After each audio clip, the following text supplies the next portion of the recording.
Test 1, 2, 3. We have speed. Awesome. Hi everyone. If you're seeing this video, it's because you are probably looking for a job. Maybe you graduated school, maybe you're in between jobs and you just want to do something better for yourself. Well, I don't know too much, but I'm here to kind of show you the few things that I have learned. Now, I like to clean up my online presence and be semi-tech savvy, so I'm just going to share everything I know and as fast as I can. So, first things first, you're going to want to have a nice resume. So all you got to do is just Google Harvard resume template. And so it's going to pop up right here. You click that first link, brings you to this page. Now I recommend just using the Google Docs version. Click that, brings you right here.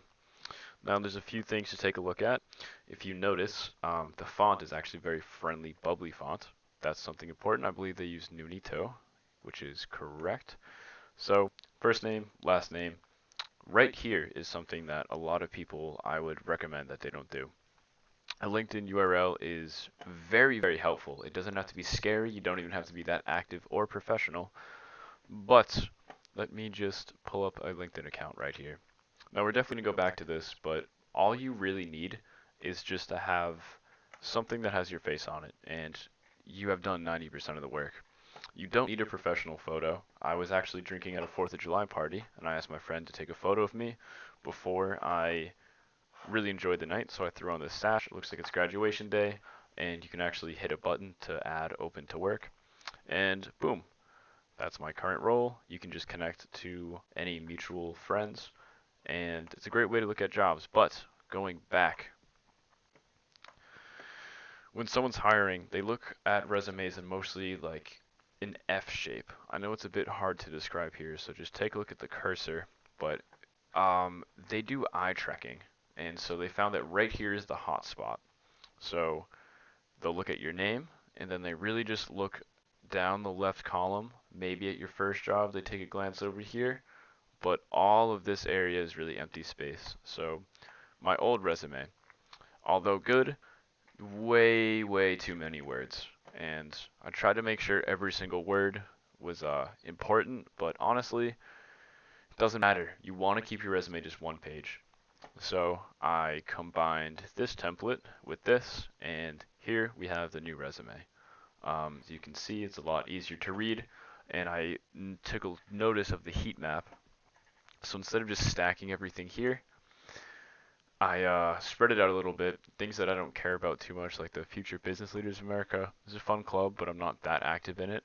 I'd love to talk about it, but the things that I'm really proud of, President's List, Student Government, SNU Accounting, is all here in the left-hand side. If you have a job specifically, I worked in sales, so you'll see a lot of things like specific numbers right here because an employer really wants to know what you actually bring to the table. And if you have any job that is like, I mean, what, it's 2024 right now, we're halfway through this year already. If you have any job from 2019, it's not even really worth bringing unless that's your only job experience. Um, you don't have to have a whole list of everywhere you worked, just recent or what you're proud of. Right here is one of my favorite parts of something you can do is additional certifications. My resume, Yale University, I think that's something that's gonna stand out a bit more than the competition. Not just the fact that it's a Yale buzzword, but also the fact that I use my free time and I got certifications. So how do you get a certification? That's scary. Well, ignore this. We'll actually go back to that. So all you have to do is Google Yale University certifications, new keyboard, so everything's going to be a bit misspelled, but the website I recommend would be Coursera. So all you have to do is hop on the account. It is free for 2 weeks. I signed in just a moment ago, but these are the classes that you can take a look at. They're all cool and you learn a whole lot, but specifically I thought that some of the economics,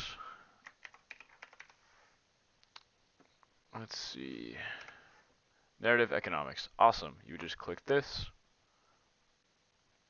and you could go to course, financial aids available, so I do recommend unenrolling as soon as you are finished. But on this account, I can look at some of my accomplishments, and these are what I have. I had 2 accounts because I wanted 2 free trials, but American Contract Law. I won't lie, some of these classes actually a bit hard, but luckily you know me, so I'm more than happy to help you guys study or give you guys a few tips and tricks that I learned doing through these. And there's a cool button to add to LinkedIn. So if I scroll to the bottom of LinkedIn, you can see that here's all my licenses and certifications, and they all have a credential to them, so they're all like validated. So that's awesome. You now graduate high school and college. Um, you do have certifications from Yale University. You're already starting to stand out. I'm surprised a lot of people have been sleeping on that idea. A few other things. I'm really proud of all the extracurriculars I worked at SNHU, but even if you can just join a club on the last month of your last month of the semester during your last year, just join a few clubs, make yourself a bit more balanced. You'll learn a lot. You'll also just kind of open part of your mind, I guess. Like if you never took marketing, even just a single day of marketing, you can learn on the fly and really develop yourself into being a better person.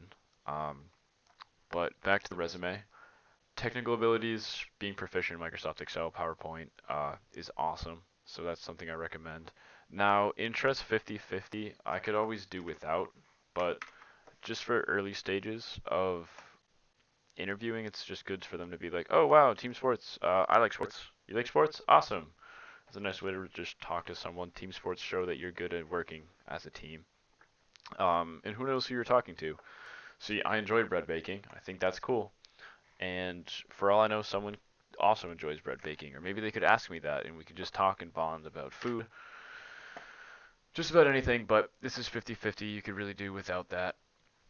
Hopping back to the LinkedIn account, you're just going to want to spend a few minutes getting a profile picture, uploading your resume. If you really want to make yourself competitive, get these licenses and certifications. Um, you went to college. If you just want to put in your courses, all you have to do is just type in the name, the number. You go on, I went to SNHU. We had a whole program eval that would just show us all the information. So show your courses. They're all alphabetized, so applied statistics, business law, awesome. Um, moving on to skills, along with your courses and certifications, you now have access to pretty much any skill that you want in whatever field you're trying to work at. And you'll always have a few friends that actually enjoy LinkedIn. They'll pop in once a month, revamp their profile, so you'll always get endorsements. And so essentially when someone is hiring off LinkedIn, let's say they want someone to be a financial advisor and they'll type in the skills that they want, your skills on your account will connect with them and they'll be much more likely to reach out to you. Last thing, um, even though it's in your resume, just copy and paste a lot of this information just right here. Activity, this is fun. You can just ask ChatGPT to make a post, because if you make a post, this looks really awesome. I asked ChatGPT, I was like, hey, it's a SNHU homecoming weekend, and I just want to say that I'm thankful for the year, and I want to make a post on LinkedIn. So can you write me a paragraph? And it did. I added some photos, so they now have a face to the name. And overall, that covers most of the LinkedIn account. There's a lot more you can do for side quests, but to revamp what we just went over, this is what you need to do. Google Harvard resume template. I like Google Docs, so open it, make a copy. Once you have this, you fill out your information. You've done half the work. The other quarters of the work are making a LinkedIn profile. From there, you just need to add a profile photo, make one ChatGPT post, add a photo to it. That way they've effaced your name. They see that you're a nice person. You're very professional. It's really awesome for a background check because now if you just Google my name, LinkedIn is what pops up. Same thing with my Facebook. Overall, positive stuff.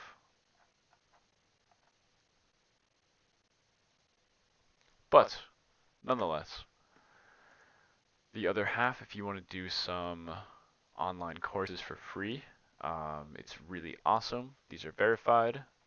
These are credited. You will learn a lot. It will set you apart. And That's how you get ready. That's all of the hard, heavy lifting. Then it's up to you to mass apply, find a field that you like. Next video, I can show y'all how to tailor your resume or how to do a quick cover letter, but all of that stuff is bonus. How much time has it been? It's been 10 fucking minutes. Fucking super yapped, but knowing that, that's how you do everything that I know. How to make a resume, LinkedIn page, certifications, apply to these companies, reach out to them on LinkedIn, give them a follow up. If a lot of interviews are done through Zoom, if you want to be extra professional beyond your phone, get yourself a webcam. I got this webcam for, I think it was like $8 off Temu, and the quality is pretty good. It even comes with a built-in microphone, despite that I'm using this. So, thanks for watching. I hope this answers some questions, and I hope you guys have a wonderful life.